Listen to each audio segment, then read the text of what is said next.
All right. Opening statement, Coach, then we'll take questions. All right, just had our second practice of the week for Alcorn State, Saturday, 6 p.m. Looking forward to having them come in here.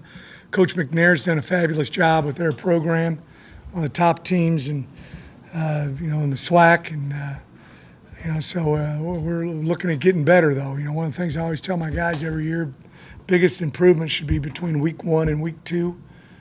Because you've worked out all the kinks running on the field, off the field, all those kind of things, substitution patterns, tackling, for the whole game, having officials out there for a whole game. So we're looking at making a lot of improvement this week. Any questions? Coach, any big injuries to speak of this week? Hope not. We didn't have any in the game. We came out of it pretty unscathed, so we're excited about that. Is Relo out for the year? We think so. We're going to find out here for sure here in a few days. An ACL, is that what is expected?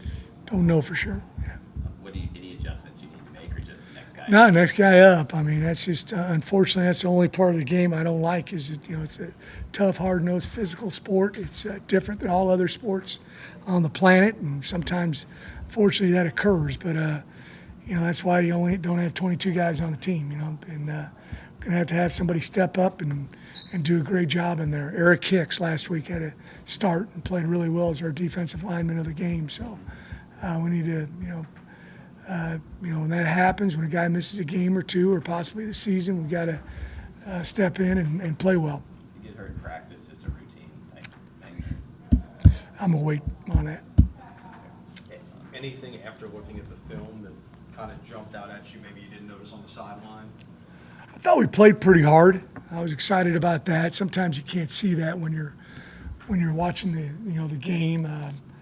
I thought we did a good job with our offensive line, good movement off the ball. Running a little bit outside zone too, and you want horizontal movement and vertical movement. I thought we did a good job of that. Tackled pretty good for a week 1 game too. But those are a few things. What about how you used your running backs in this game? It seemed like maybe different than what we've seen in years past, that you kind of stuck with Ty J a while and then went into your other guys, as opposed to maybe just rotating guys through in a series or set downs, whatever the case may be. Well, we're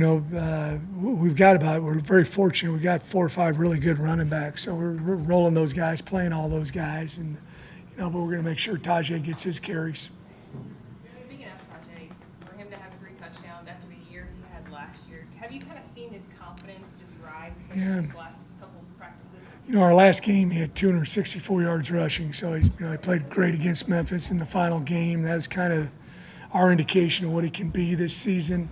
So he's a dynamic back. He's a really good football player, and we just we're fortunate that we got a lot of really good backs, so that we can spread the wealth out a little bit. And they're gone are the days when guys carry it 30 times a game for the whole season. It just doesn't happen anymore, and so we want him somewhere around 10, 15 carries a game and playing 12, 13, 14 games. Have you seen his confidence grow? Yeah, he's always been a confident guy. The only time he was ever a little bit down was after he had his surgery and coming back, and he did a good job then of staying after it. And I thought our training crew and doctors and rehab specialists, they all did a super job too. He followed directions, and he's 100% healthy now.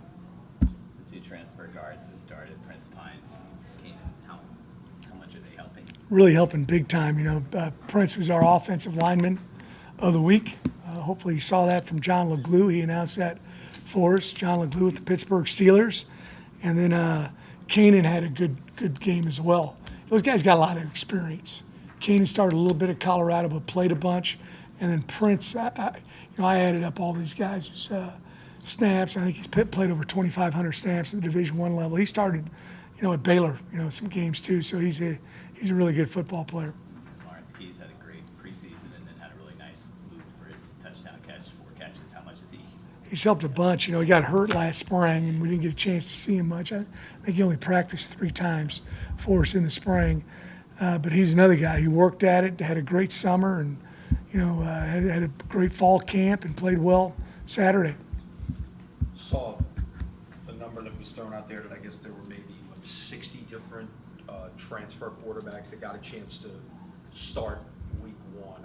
How important is it for not just week one, but for your entire season to have a returning at quarterback like Michael? Well, I think it's big. As a matter of fact, we got 3 of them returning for us with Justin Ibieta and also Kai Horton. Now there's a little bit of newness for him. He had to learn new offense, but they're all smart, very smart kids, and it's great to have Michael back. I thought he played really well for game one. There's only 3 plays out of the 38 or whatever he played that he'd like to have back, and that's it. He just didn't. He really did a nice job. And there's so much to process back there at quarterback, and it's amplified when you play a ball game with, the play clock, the referees, the down and distance, signal from the sideline, the field position, the quarter, the score, all those different things. He does a good job, digesting all that information and playing intelligently. Didn't slide on some plays. Is that you're okay with that? Yeah, I thought he did a good job, though. He got out of bounds one time. He found a soft spot between 2 guys. He has a knack of using his off arm as a weapon when he's running the ball. He did a couple good stiff arms to get away from some potential tacklers. So I thought he did a good job. I thought it was different. Watching film, what stands out to you about Alcorn? They got big guys. They're big up front, offensive line, defensive line. Play really, really hard.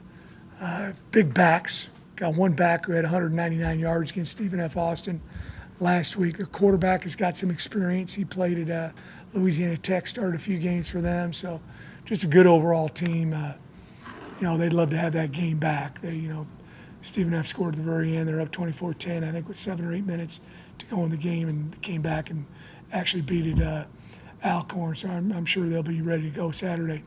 Nice to have film to watch a bit of all that. Yes, it is. It is. That's the different part. It's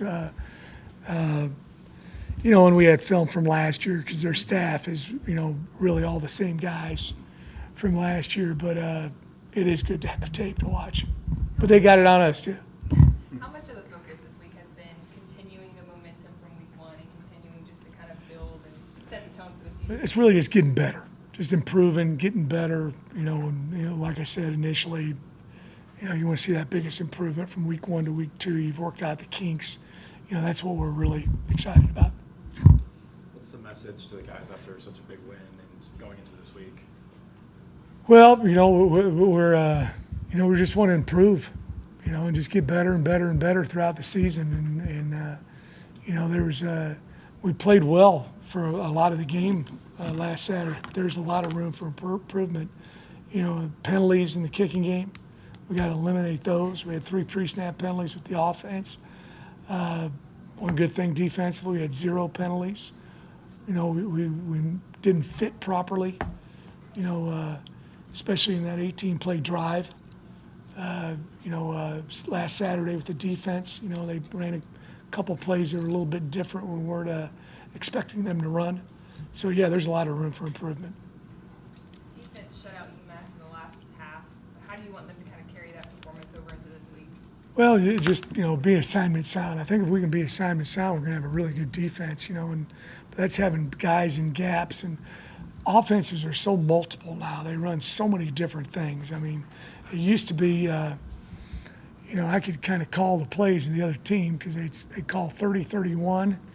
That was, what was that, Steve? I think it was ISO, and then 32-33, and was, and all the way up to 30. You had just all the same plays, and there's one going to the right, one going to the left, and now there's a million different plays, a million different formations, all sorts of motions, shifts. Back's on this side, he ticks over to this side, he starts the pistol, he starts out there, and you've got an empty formation. So you just got to do a great job of lining up correctly, but you can't be in the same thing every time. So you got to be able to have different coverages and blitzes, and so that it's a chess match with them now, and they're not sure what you're doing exactly. Because if you line up the same way every time, you better be about twice as good as your opponent, or you're going to get whipped. So that's the part. It's just getting where we align correctly, be able to do a lot of things, and then, execute it when the ball is snapped. Everybody good? Thank you all. Thanks for coming.